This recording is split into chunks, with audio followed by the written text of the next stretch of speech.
I'm Francis Dearnley, and this is Ukraine, the latest. Today, we hear how Washington is said to be considering a deal which, if Russia broke, would see Ukraine automatically acquire membership to NATO. Hear about possible European-specific alternatives to that alliance, and return again to a subject being forgotten in many discussions at the moment: war crimes. Bravery takes you through the most unimaginable hardships to finally reward you with victory. It's the worst carnage that this world has seen since World War II. Absolutely fascinating. We are with you, not just today or tomorrow, but for 100 years. Nous ne pouvons pas, comme Européens, laisser gagner la Russie en Ukraine. Nobody's going to break us. We're strong. We're Ukrainians. It's Friday, the 21st of February. 2 years and 361 days since the full-scale invasion began. And today, I'm joined by former soldier, defence expert and British Member of Parliament, Dr. Mike Martin, and Telegraph foreign reporter, Verity Bowman. Later, to end the week, you'll hear a special report from Adeli Pojman-Ponte into Ukrainian art history and culture. But first, a summary of the major military and political updates.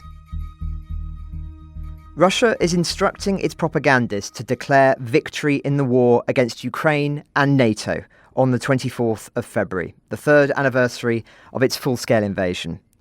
That is the sobering conclusion of Ukrainian military intelligence, who believe that Russia aims to sow despair among Ukrainians, destabilise the situation in the country, and discredit Kyiv among its allies. Russian intelligence services plan to spread the narrative that Ukraine has been betrayed by the West and by the United States. That puts into perspective just how confident Moscow is at the present moment due to the machinations in the political realm, despite its forces' relative staticity on the battlefield, which I'll turn to in a moment. While many world leaders are expected in Kyiv on Monday to show a united front, British Prime Minister Keir Starmer and French President Emmanuel Macron are expected to visit Washington separately next week following the emergency meetings held in Paris. In the past 24 hours, both leaders have underscored their intentions to increase their defence spending. Further to what he said publicly, Macron is understood to have raised the idea in discussions of increasing France's military spending from 2.1% to 5% of GDP. Britain, likewise, is also actively considering increasing its military spending by an undisclosed amount, although I've heard privately of over 3%. Now, Donald Tusk, the Prime Minister of Poland, has stated this morning what he wants to see Europe agree upon. Enough talking, it's time to act, he writes. 1. Let's finance our aid from Ukraine from the Russian frozen assets. 2. Let's strengthen air policing, the Baltic Sentry and the EU borders with Russia. 3. Let's swiftly adopt new fiscal rules to finance the EU security and defence. Now, despite the ongoing conversations, we are still no closer to clarity of what a coalition of European military powers is preparing to do proactively before a deal is presented by the US and Russia, by which time some of the options, such as seizing frozen Russian assets, might be taken away from them. Now, according to the New York Times, US Secretary of State Marco Rubio has been reassuring his European colleagues by phone after Trump's condemnations. Apparently, he tried arguing that there would be no sharp reset of relations with the Kremlin. Some would say it's a bit late for that. Assured the Europeans that the Trump administration does not plan to impose the terms of any bilateral agreement with Russia on Ukraine and Europe. Argue that the US will not lift sanctions on Russia in the absence of changes in Moscow's behaviour, although there is a possibility of limited easing of some of them if the Russians begin to take the measures sought by the Trump team. And lastly, that talks in Saudi Arabia were intended as a test of whether Russia is serious about an agreement, something he allegedly said he was unable to tell at this moment. Now, that is interesting, if true, but how much stock can we really put in these remarks? How much power does Rubio really have? How much power does anyone have in this White House, aside from Trump himself? That is a highly relevant question in the case of US Special Envoy to Ukraine Keith Kellogg, who has now met Zelensky in Kyiv. Zelensky was keen, understandably, to talk up that meeting, saying, I had a productive meeting with Special Envoy Kellogg. Good discussion, many important details. I am grateful to the US for the assistance and bipartisan support for Ukraine and the Ukrainian people. It's important for us and for the entire free world that American strength is felt. We had a detailed conversation about the battlefield situation, how to return our prisoners of war, and effective security guarantees. From the very first second of this war, Ukraine has sought peace. We must and can ensure that peace is strong and lasting, so that Russia can never return with war. Now, on that subject, and in the context of the US position, in our paper, Joe Barnes reports that there are conversations taking place over the idea that Ukraine could be granted instant NATO membership if Russia violates the terms of the peace deal being negotiated by Trump. The White House is apparently considering the mechanism to address concerns that Putin would use a ceasefire to regroup and later launch another invasion. Now, under the strategy, Kyiv would be allowed to bypass a series of hurdles to prove it is fit to join the Western military alliance. That is fascinating, but it bears repeating that a clause is one thing, but the belief internationally that it would be enforced also has to be present. And many will ask how likely it is that this White House would actually enforce such a measure. That remains true too in the context of Article 5, which I'll be discussing with Mike Martin in a moment. It would arguably also have to be worded carefully to make it clear that hybrid efforts would also qualify if it were to have any real meaning. Now, relevant to the point I just raised is the fact that still, every day, Trump and his top team continue to criticise Ukraine and its advocates in the most unflinching terms. Elon Musk asked yesterday what the Ukrainians were even fighting for, whereas J.D. Vance, in response to critiques of the new US position by the historian Niall Ferguson, posted the following on X. For 3 years, President Trump and I have made two simple arguments. First, the war wouldn't have started if Trump was in office. Second, that neither Europe, nor the Biden administration, nor the Ukrainians had any pathway to victory. This was true 3 years ago, it was true 2 years ago, it was true last year, and it is true today. And for 3 years, the concerns of people who were obviously right were ignored. What is Niall's actual plan for Ukraine? Another aid package? Is he aware of the reality on the ground, of the numerical advantage of the Russians, of the depleted stock of the Europeans, or even their depleted industrial base? President Trump is dealing with reality, which means dealing with facts, and here are some facts. Number one, while our Western European allies' security has benefited greatly from the generosity of the US, they pursue domestic policies on migration and censorship that offend the sensibilities of most Americans and defence policies that assume continued over-reliance. Number two, Russians have a massive numerical advantage in manpower and weapons in Ukraine, and that advantage will persist regardless of further Western aid packages. Number three, the US remains and retains substantial leverage over both parties to the conflict. Number four, ending the conflict requires talking to the US involved in starting it and maintaining it. Number five, the conflict has placed and continues to place stress on tools of American statecraft, from military stockpiles to sanctions, and so much else. We believe the continued conflict is bad for Russia, bad for Ukraine, and bad for Europe. But most importantly, it is bad for the United States. It is lazy, ahistorical nonsense to attack as appeasement every acknowledgement that America's interest must account for the realities of the conflict. That interest, not moralisms or historical illiteracy, will guide President Trump's policy in the weeks to come. So there's remarks of J.D. Vance there. I think that criticism that European allies, quote, pursue domestic policies on migration and censorship that offend the sensibilities of most Americans is very telling as to why so many on the political right harbour a stated or secret admiration for Russia. It should be said that many would challenge the ideas Vance puts forward, particularly about numerical advantages as being the key determinant factor in war, and many other points. But Europe needs to be honest with itself. It has left itself exposed to these critiques through its overdependence over many decades on the United States. And it has little leverage because of its inability to be proactive rather than reactive throughout the conflict. This is basic strategy, and it has shown again and again it has not been up to the task. Axios also report today that the Trump administration has presented Ukraine with an improved draft of a minerals agreement. That's the one which would see Ukraine essentially an economic vassal of the United States, the one President Zelensky rejected some time ago. The US said this is a negotiation, and in a negotiation, you negotiate. Ukraine wants to negotiate minerals, so we are talking about it. That came from a White House official. But lastly, let's just turn to the military picture, which is hardly as rosy for Russia as Vance makes out. A senior Russian general staff officer said in an interview with the Russian Defense Ministry newspaper yesterday that Russian forces have regained control of about 64% of the territory in Kursk Oblast captured by Ukraine. According to him, Ukrainian soldiers are in control of about 500 square kilometres out of 1,268 square kilometres initially seized by Kyiv. That is despite Russia throwing wave after wave at that territory held by Ukraine. As such, many are asking, can that really qualify as a military success?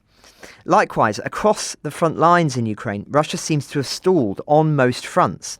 It was interesting to hear Francis Farrell of the Kyiv Independent on the podcast yesterday, who was just bedded in with troops for 2 weeks, say that he would be not surprised if Pokrovsk holds for many more months. Quite extraordinary, given the assumptions for a long time that it was about to fall.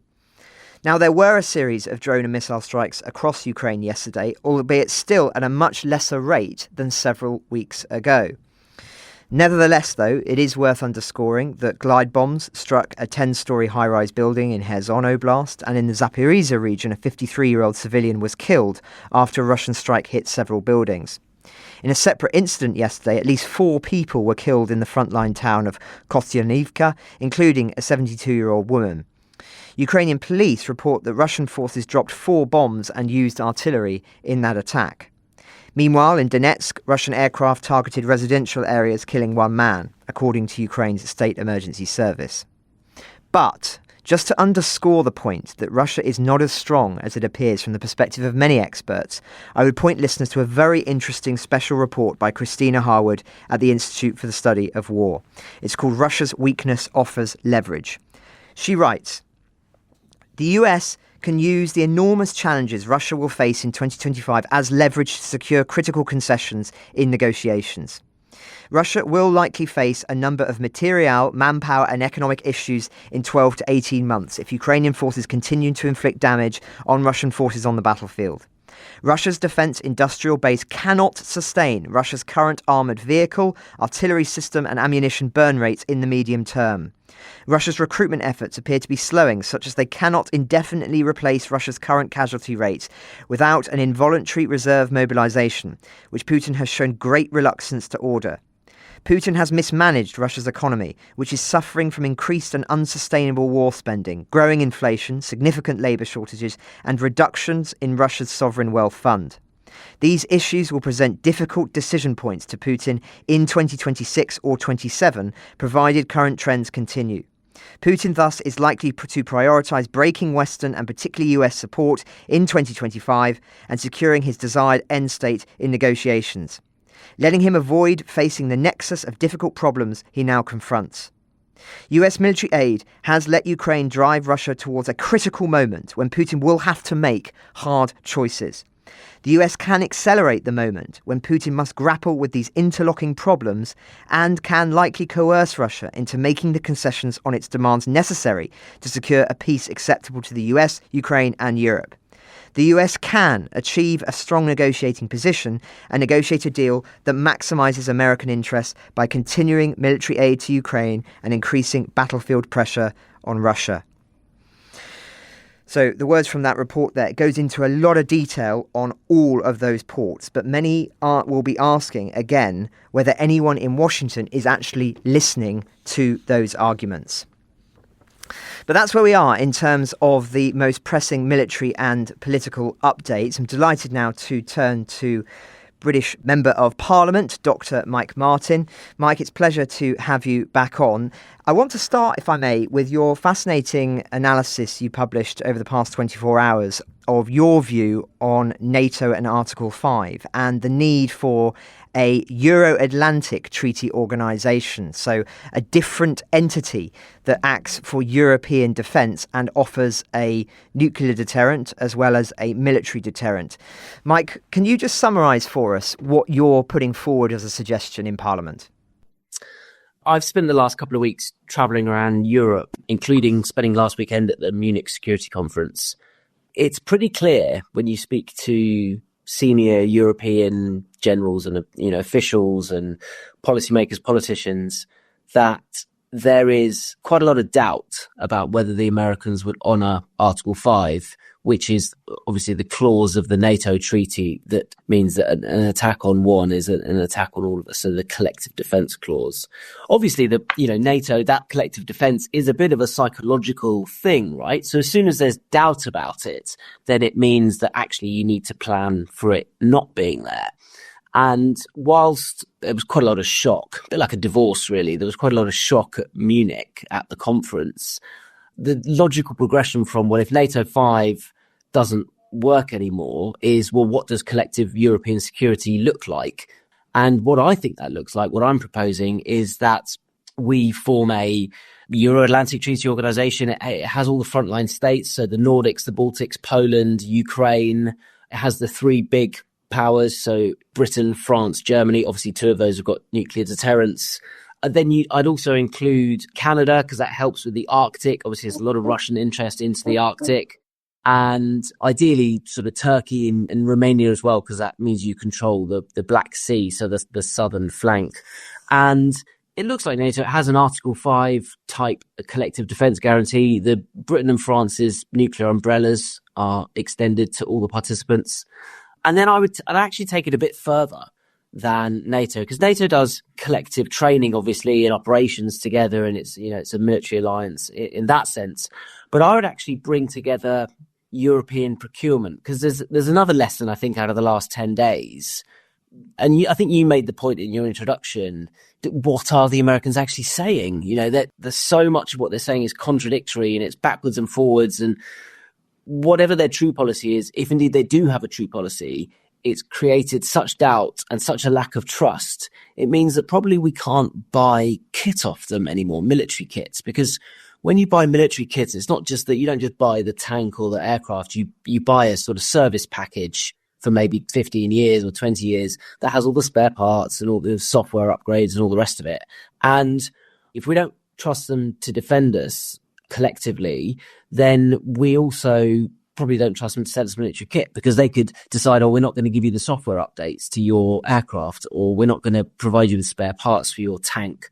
And so I think this ATO organisation should have collective procurement in it as well, where we each, unless absolutely avoidable, we buy off each other. And actually, with all of those countries that I've listed, you've got the makings of almost every capability. The Ukrainians are literally world leaders in drones at the moment. There's lots of cyber powers there. Germany has a huge industrial base for vehicles, munitions. France is very good in aerospace. Britain's very good at nuclear submarines, so on and so forth. Like, you can build relatively quickly all of the different bits of IP. The capacity is not necessarily there, and the spending's not there, and perhaps we can talk about that in a minute. But certainly there's enough countries there that know how to build enough different types of military kit that they could do it. And what I would also do is I would increase standardization, because whilst NATO standardized things like ammunition sizes, so, the rifle is 5.56 and the heavy machine gun is 7.62 millimeter and all the rest of it, actually, we all still have different rifles. The mind boggles that every European country has a different rifle. While some bits of kit are going to remain sovereign, right? The Brits aren't going to give away their secrets to their nuclear submarines. Lots of stuff is not secret. Armoured vehicles, artillery pieces, rifles, all the rest of it. All of that can just be standardised, and we just make one type of equipment that everyone in Europe uses. And that obviously increases interoperability. It gives us economies of scale, all the rest of it. I think the final good point about buying off each other is that, coupled with increased defence expenditure, which we'll talk about in a minute, it gives us an opportunity to boost European economies as well. So it's a bit of a win-win, really.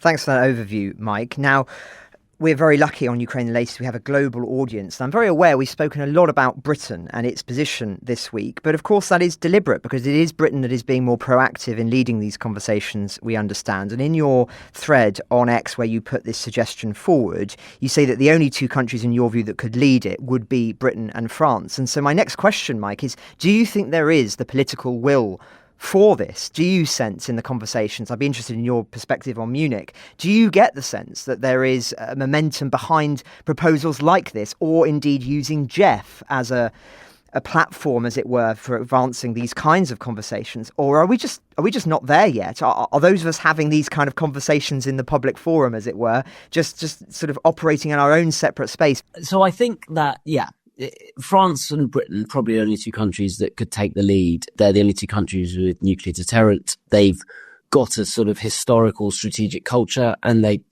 do have the most capable armed forces, although I think Poland is rapidly catching up. The sense I got from Munich, again, talking to sort of a wide spectrum of military leaders, was that it would be the Brits that they would prefer to do that. I'm not sure the French politician I spoke to agreed with that, but there's a sense that SACEUR, the Supreme Allied Commander in Europe at the moment, is American. The deputy's been British for 80 years. I think that, we lead the Allied Rapid Reaction Corps. I think there's a sense of capability and viewpoint, and countries are happy to work with us. But I do think, coming back to the UK government, I think there's two things. At the moment, you can't lead unless you're increasing your defence expenditure. That's a kind of prerequisite because, to bring it back to the UK, the state of the UK military is kind of threadbare at the moment.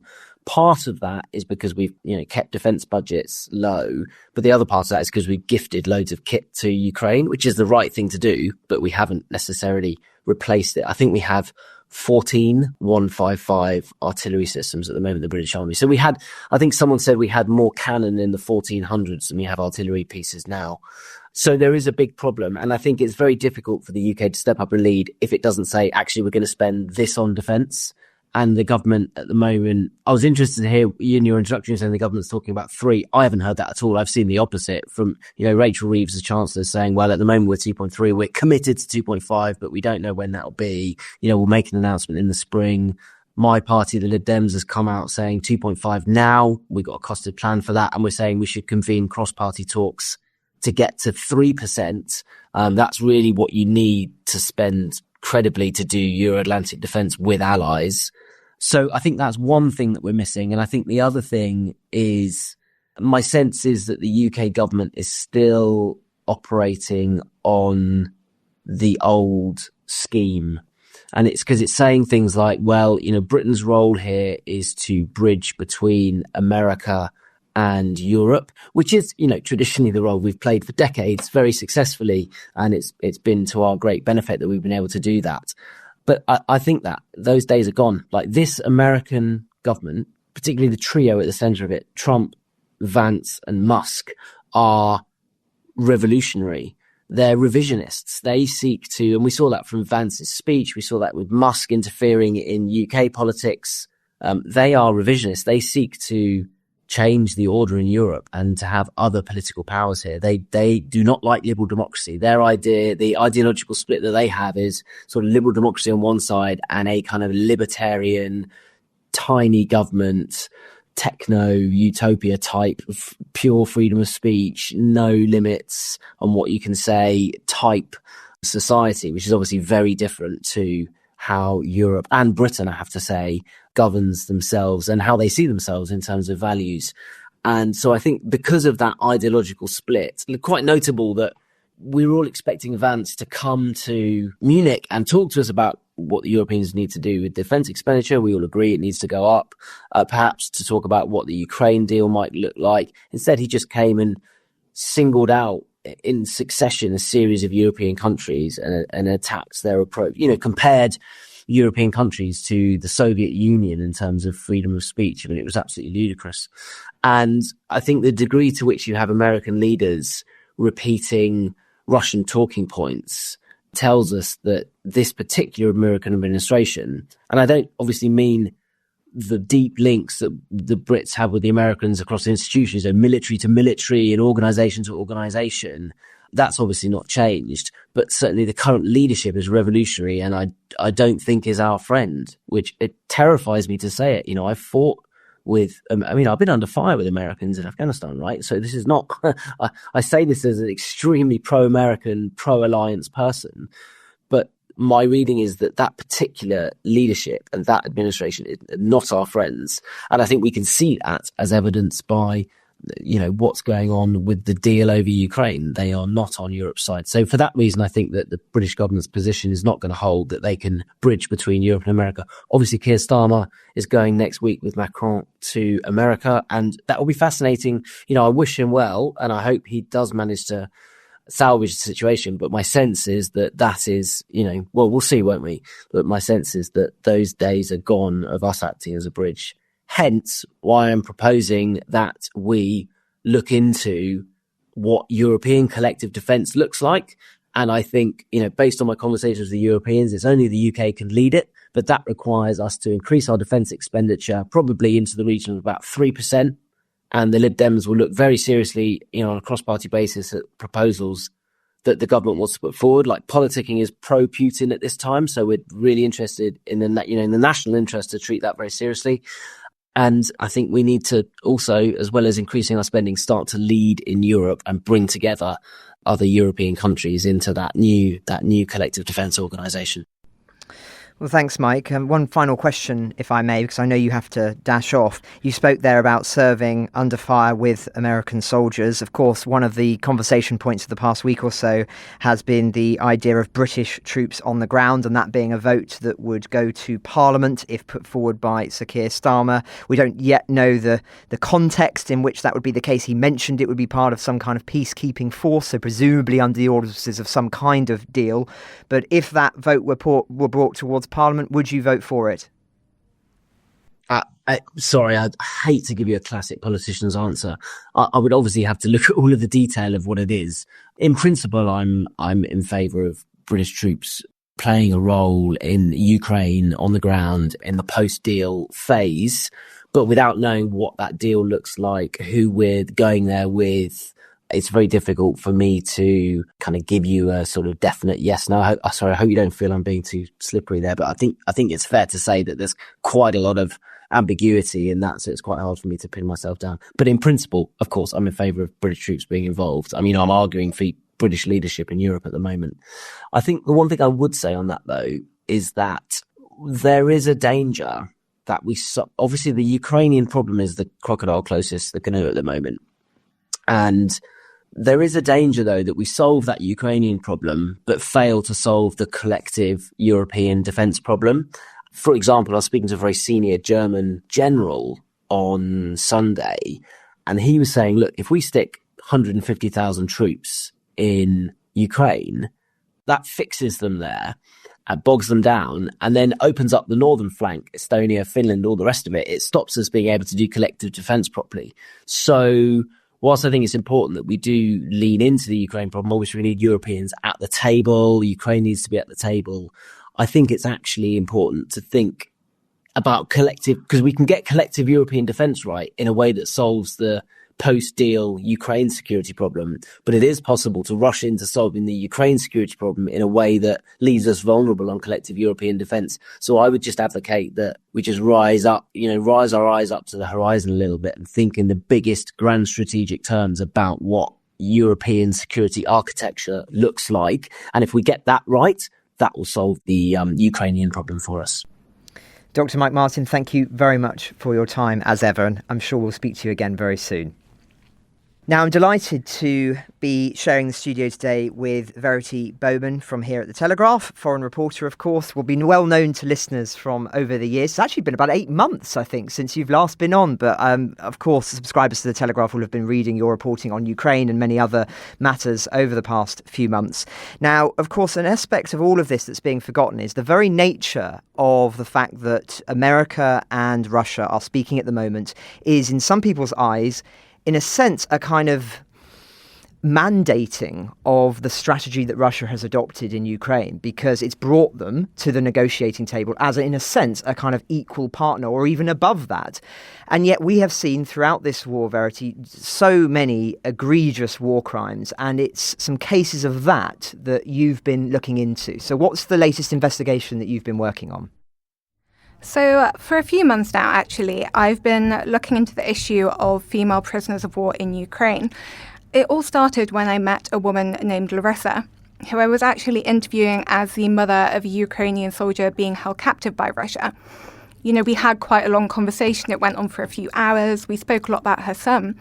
But it was only as the conversation really began unfolding that I discovered she too had been a prisoner of war, and she as well had endured some really unimaginable suffering.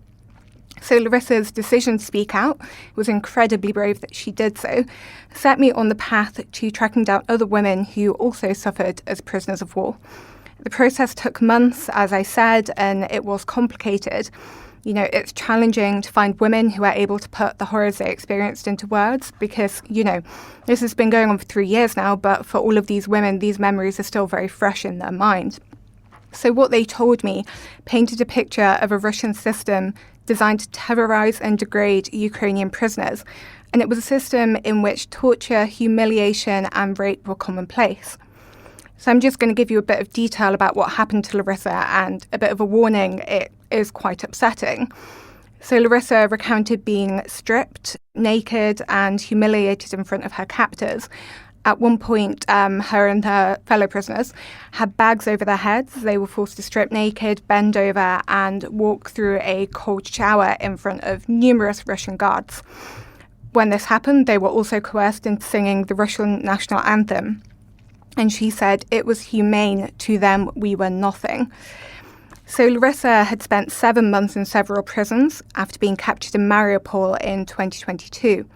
She was also beaten on numerous occasions. All of the prisoners were forced to stand for over 12 hours a day. It was basically completely banned to sit at all during the day.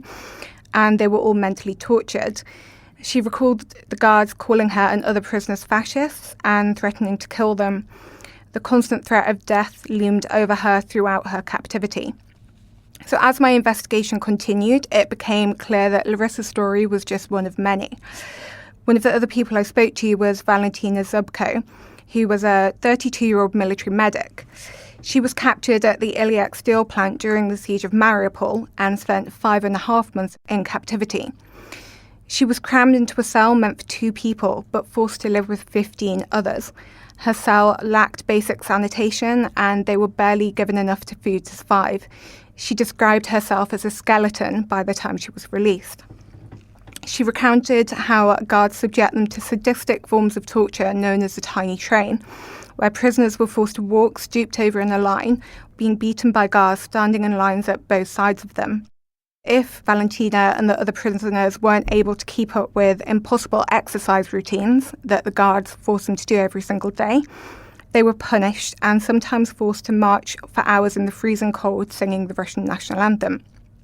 And the abuse just didn't stop there. The more I spoke to more women, the more the detail of just how horrific things were came to light.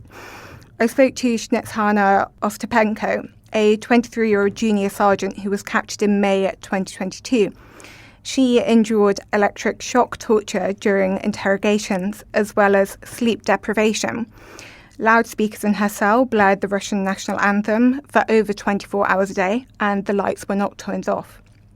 Sleep for her was impossible, and then the guards even told her, "We're feeding you just enough so you don't die." One of the most horrifying aspects of this testimony is the sexual abuse endured by women. So 61-year-old Lyudmila Husanova spent 3 years and 13 days in captivity, which was the longest time out of the women I spoke to. She was captured in 2019, so before the full-scale invasion, for taking a photograph of a resistance flag, and during her time in captivity, she was subject to sexual assault by guards. Lyudmila had a bag over her head when a group of guards forced her to strip naked before touching her all over her body, commenting and laughing as they did so. For younger girls, the abuse was even more devastating. Women were promised food or the chance of seeing their children again in exchange for sexual favours.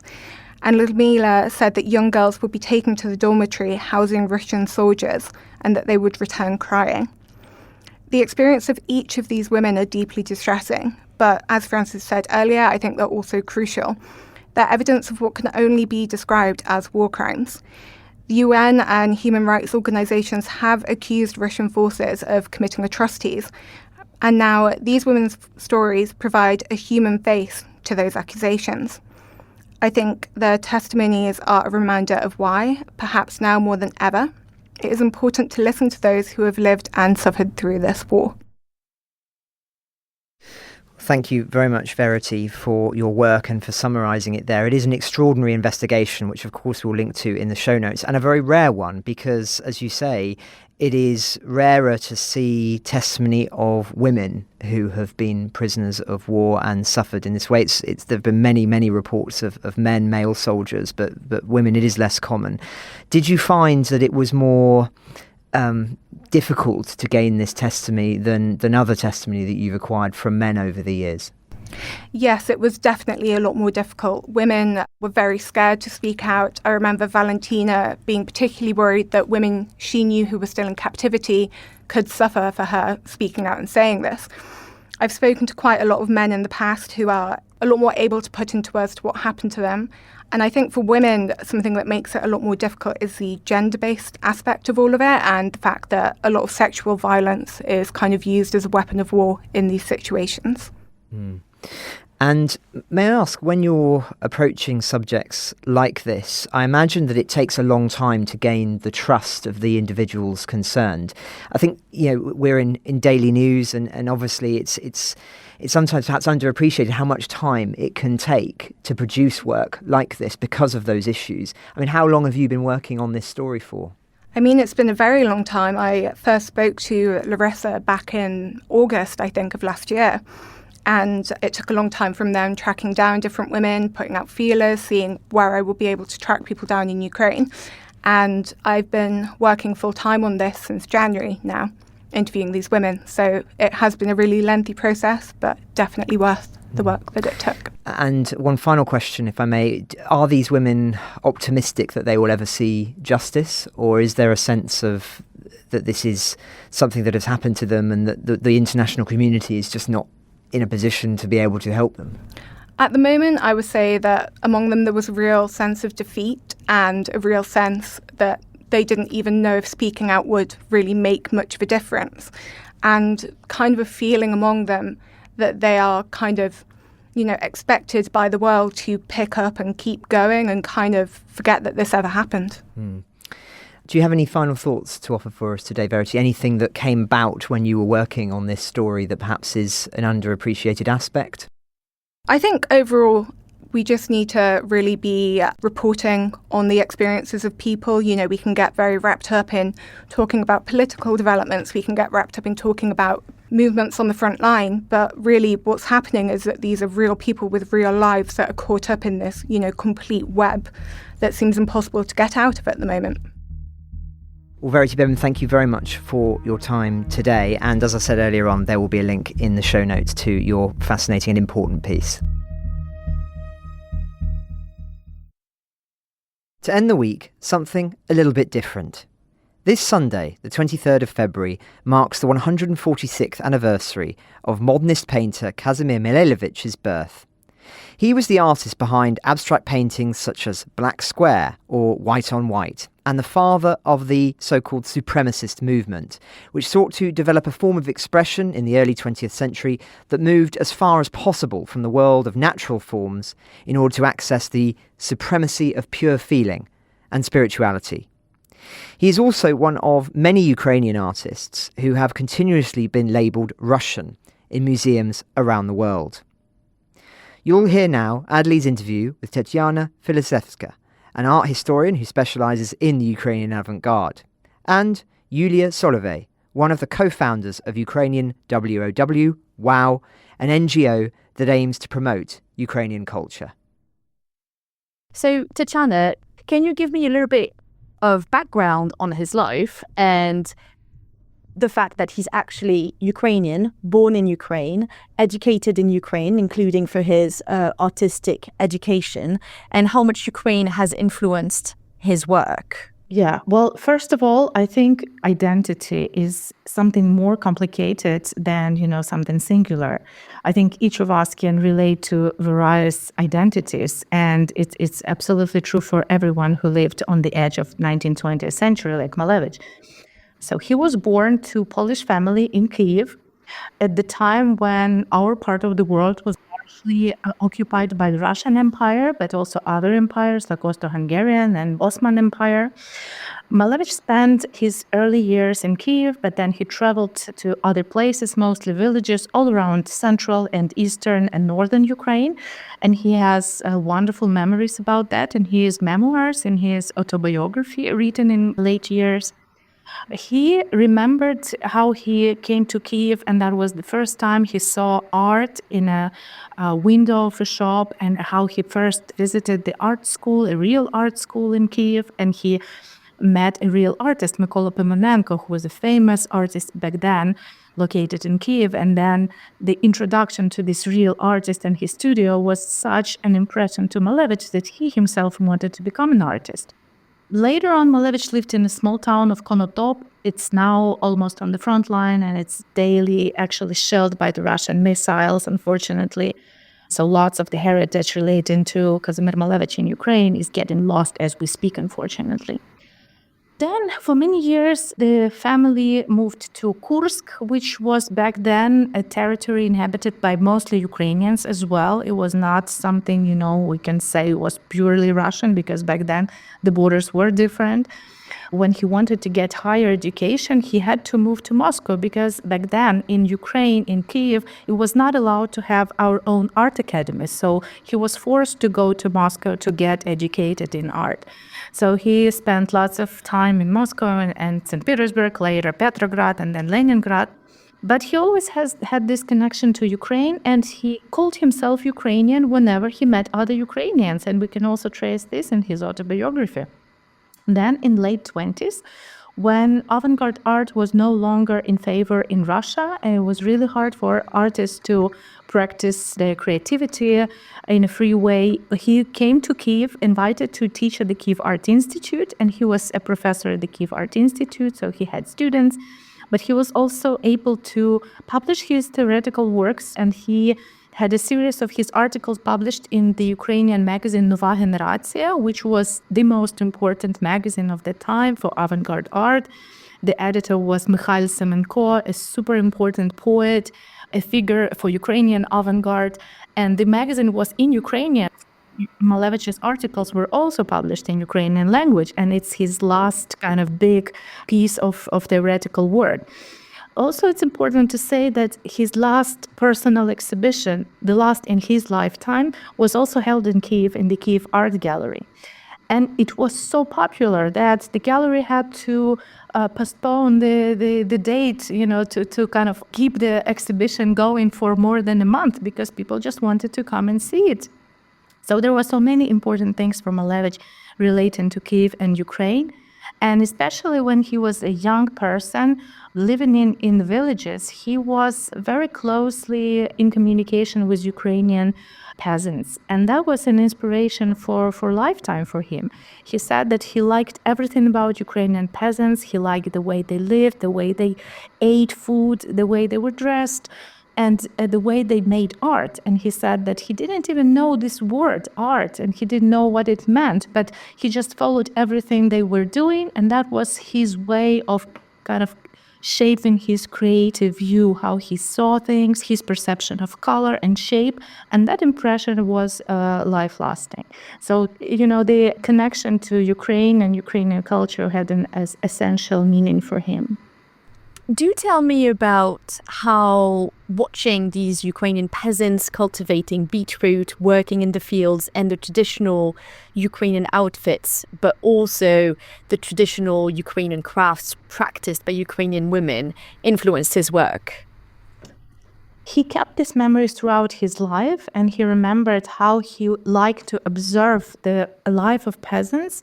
And for him, it was like a paradise, a living paradise, a harmony in real life. So he was observing how they would go singing in the morning to work on the beetroot fields, and then they would come back together singing also. So he had this feeling that they are enjoying their life, and there is something, a secret that they kept, the secret of their life that he wanted also to join, because he himself belonged to a different part of community, because his father worked at the sugar beet factory. So it was, a big industry, it was a big factory, machine-like. And he felt like this machine was something not natural, something that was actually devastating this harmony of natural life. So Malevich was very attached actually to the natural way of peasants living, and all these rituals and all the imagery that was surrounding this life. And he also was imitating everything that they were doing. So he was taught all these traditional crafts from peasant women, because mostly women were practicing art in Ukrainian villages. So he called that Ukrainian peasant women were basically his first art teachers. That's how he kind of practiced his first art when he was a young boy, just, doing this together with Ukrainian peasants and repeating after them. Am I right in thinking that Malevich's work was also used in traditional embroidery and in workshops? And so there was kind of like a coming together of this very modern way of representing the world and this kind of work on traditional patterns with very ancient crafts. Yes, indeed, there was such a case. We can say that it was an experimental workshop created in a Ukrainian village called Verbivka in central Ukraine, in the Cherkasy region. The initiative belonged to two artists, Natalia Davydova and Alexandra Ekster. Natalia Davydova, she was an artist herself, so she wanted to do something with peasants, something that would involve creativity. It was a trend back then. So rich people would start various types of workshops in their mansions. And for Natalia Davydova, it was embroidery, because it also had relation to her family, because she belongs to the ancient Ukrainian family of the Cossacks' time, Gudim Levkovich, and they had a tradition of very expensive and very sophisticated embroidery that was producing clothes and fabrics for Cossacks nobility and also for church, for Orthodox church priests. So these were very complicated and sophisticated ways to produce fabrics with beads, gold and silver strings. So it was super important and sophisticated thing. So Natalia Davydova decided to continue this tradition of her family, and she started this workshop in Verbivka. Alexandra Ekster was invited as an art director. And then Alexandra Ekster reached out to other artists she knew, avant-garde artists, and asked them to produce sketches, drawings for embroidery. And these sketches and drawings, including those that Malevich produced, were brought to Verbivka. And in 1915, it was the year when actually Malevich came up with his idea of suprematism, and that was the year he produced the first black square. These suprematic embroidery designs were produced in Verbivka. So Ukrainian peasants produced these things like pillows and little bags and scarves and all sorts of things that you can, use in your everyday life with these suprematic elements. And then they were exhibited throughout the whole of Russian Empire in different cities, but also in Europe. They were very successful. They were sold, and that is one of the reasons that we don't have many examples survive until nowadays, because people did use them as pillows and scarves, and of course they could not survive. And for the first time, the suprematic works of art, the canvases, were presented only in December 1915. So the first viewers of suprematic art, they were not sophisticated audience in Petrograd. They were Ukrainian peasants again, So for Malevich, this is a kind of a circle, because his first teachers were Ukrainian peasants, and then the first audience of his suprematist work, non-objective art, were also Ukrainian peasants. And it seems, that they were completely fine with this new part of work. It was not something shocking for them.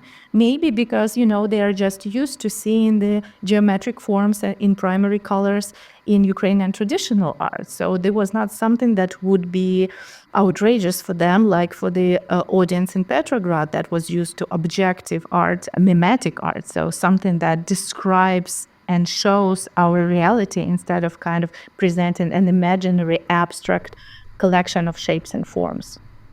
Throughout the 19th century, when, different European countries were exploring this idea of nationhood and what it meant to be a people and what it meant to come together as a nation and what national identity was, you have this idea of re-exploring a nation's or a country's past, traditional crafts, going back to medieval time in order to look for, search for, sometimes even revising history a little bit, the sort of soul of the people, the soul of the nation, something that has endured throughout the centuries. Would you say that is a similar thing with Malevich's work, but also with Ukraine around that time, and that has been important in terms of building a sense of Ukrainian identity and Ukrainian peoplehood and nationhood? Yes, absolutely. Like with other European nations, Ukrainian people were looking for their ways to build their statehood in 19th century.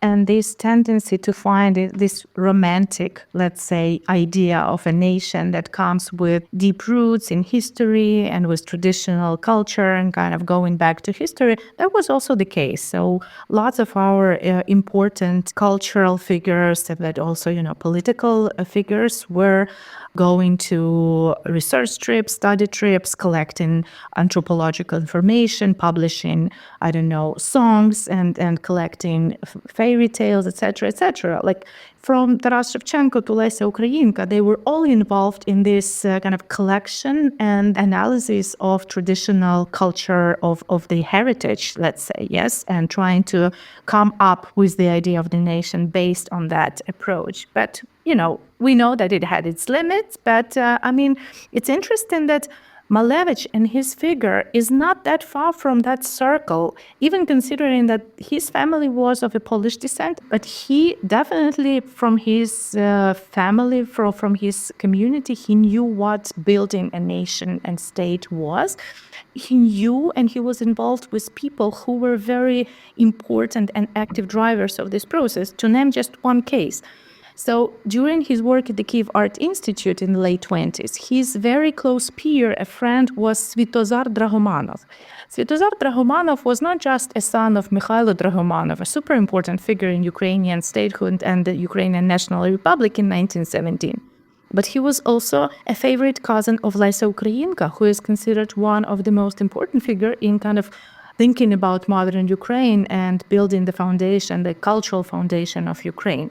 He knew these people, he was in touch with them, they were even neighbors. These people were going to each other places and seeing each other, So I think Malevich was very well aware of this idea and he followed the line and he was, next to those people who were responsible for developing the view of Ukrainian independence and statehood back then. At some point in the 1920s, Malevich falls out of favor with the Russian government and he becomes banned in Russia. Is that linked to what you've just described and him being in these circles? And obviously the 20s and 30s are also very dark time for Ukrainian intelligentsia and Ukrainian artists. That's when the executive renaissance happens, but that's also when all of the Kobzars are being murdered by the Tsarist Empire. Is he involved in those circles? Is he targeted as a Ukrainian artist? And is that why he becomes banned from Russia? Well, I know he wasn't executed as part of the executive renaissance, but is he close to that? It's a set of very challenging questions, I would say, and I would like to kind of separate them a little bit because there are lots of myth and manipulations around it. So in the mid-20s, it was enough to be just an avant-garde artist in Russia, to be persecuted and to be banned. So he was a very important and visible figure. He was the head of the Institute for Artistic Culture in Leningrad back then. So he was the leader of this movement. And when in the Soviet Union, which started to become an empire very quickly after, the revolution was over, the avant-garde art was no longer in favor because it was a revolutionary type of art. And, empires, they don't need a revolutionary art anymore. They need a very conservative type of art. And that's where the Soviet Union flipped very, very quickly. So social realism was the only acceptable type of art in the Soviet Union. So Malevich could not accept that. So he was, trying to fight for his ideas, for his principles. And that's when he got in trouble. There was a series of articles against him, kind of accusing him of being the evil of the time. Then he was fired from his position. Then his means to work were very limited. And he basically was, put on the position of an outsider. He could not work and he could not develop his ideas anymore. That's the moment when he comes to Ukraine. And in Ukraine, situation was a bit different until late 20s, because the early years of the Soviet Union, Ukraine had much more autonomy than other republics. And that was because Ukraine did not want to join the Soviet Union. And there was a lot of resilience against it. And so the only way to kind of keep Ukraine as part of the Union was allowing its autonomy, including cultural autonomy. And that's where this policy of Ukrainizatia happens. And this wave of Ukrainizatia means that everything Ukrainian, including Ukrainian arts and culture, has the support of the state, of Ukrainian Soviet state. It was not coming from Moscow, it was the local decision of local authorities to invest in culture. And so there were certain figures, for example, Mykola Skripnik and Ivan Vrona, who was actually the head of the Kyiv Art Institute, who could allow the development of Ukrainian culture. And they also invited Kazimir Malevich, partially because of his tight connection with Ukrainian scene, because he knew the artists who were working there. He comes here and he is given, all the freedom to work. And that was a huge opportunity for him. He wanted to move to Kyiv and live here and move all of his students here. So that was the idea behind his cooperation with the Kyiv Art Institute. But unfortunately, political context changed. And in 1930, the policy of Ukrainization was over. It was blocked. And all the avant-garde artists at the Kyiv Art Institute, they were basically fired immediately, including Malevich. And it was also the time when he got arrested in Leningrad. Let's put it this way, 1930 is the end of this experiment, but the difference between Russia and Ukraine back then was in several years, when in Ukraine, avant-garde artists still could experiment, they could still have the freedom to work. Malevich was very close with them, including Mikhail Semenko, whom I mentioned earlier, who was one of the most important figures. He was the founder of Ukrainian futurism. He was kind of the essence and the center of all of this movement. And they were in touch. Semenko was inspired by Malevich and he created suprematic poetry. Malevich was inspired by Semenko and he kind of wrote to his magazine. So it was, a very fruitful cooperation back then. So when all of this executed Renaissance happened, Malevich was already sick and far away, but he knew that these things were happening because he was in touch with his colleagues in Kharkiv, for example.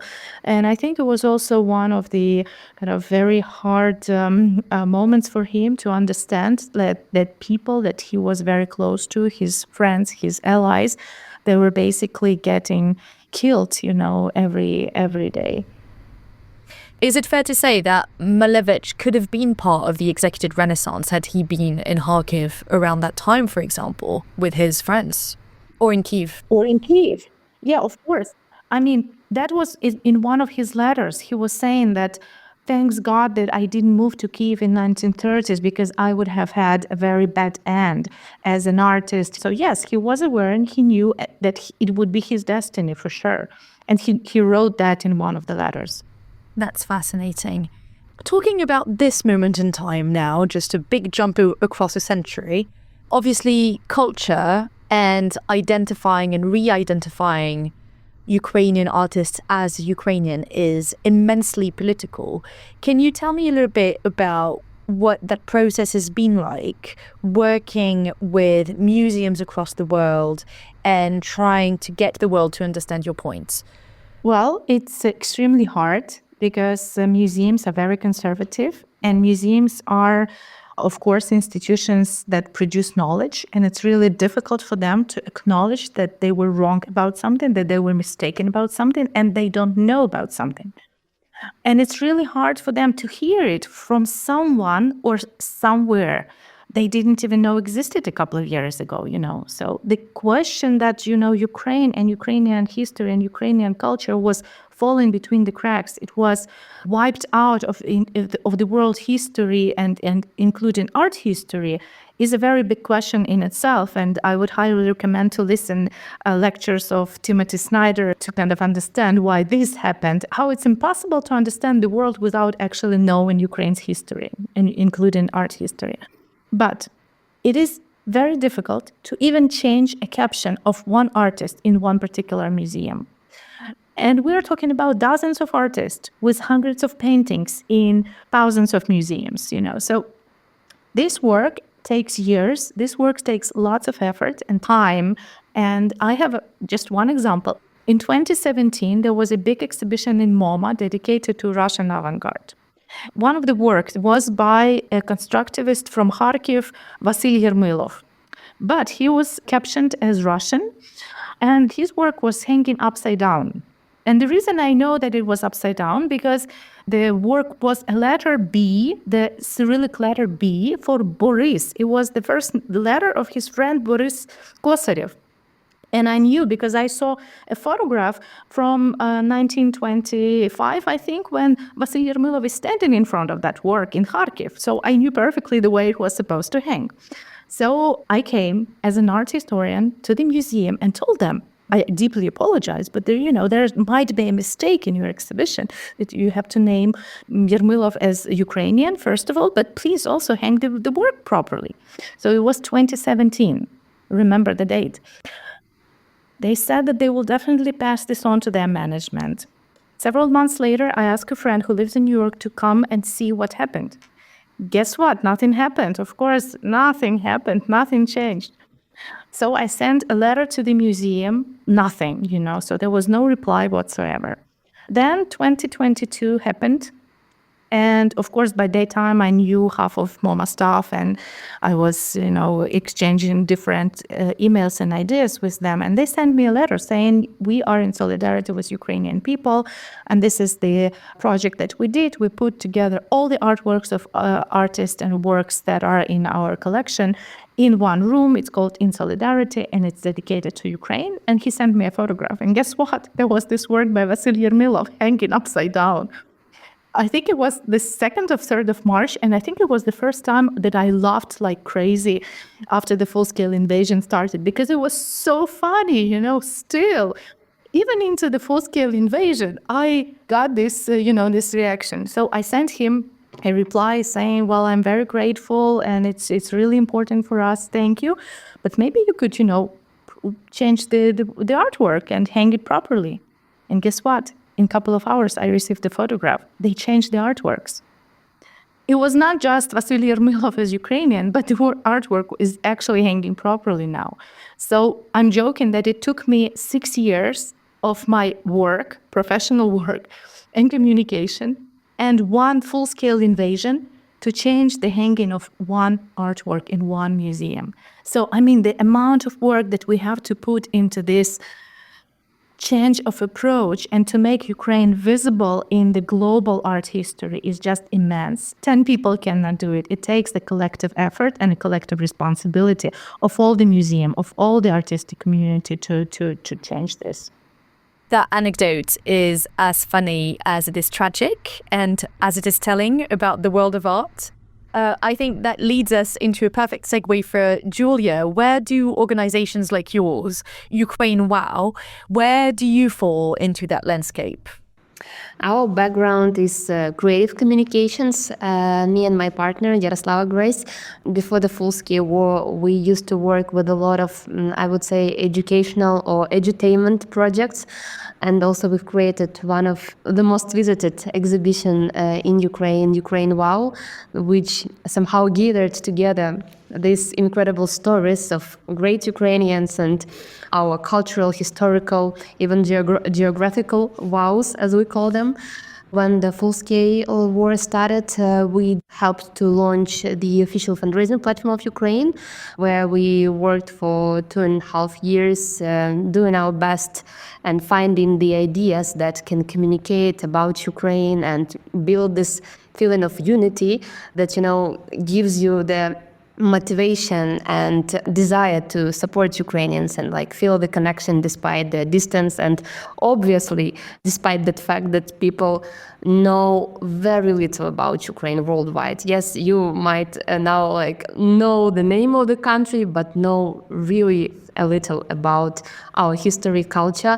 What we understood that these quick emotional reactions to support our country, they have been exhausted because you feel united and you want to support those you know well and those you allow somehow.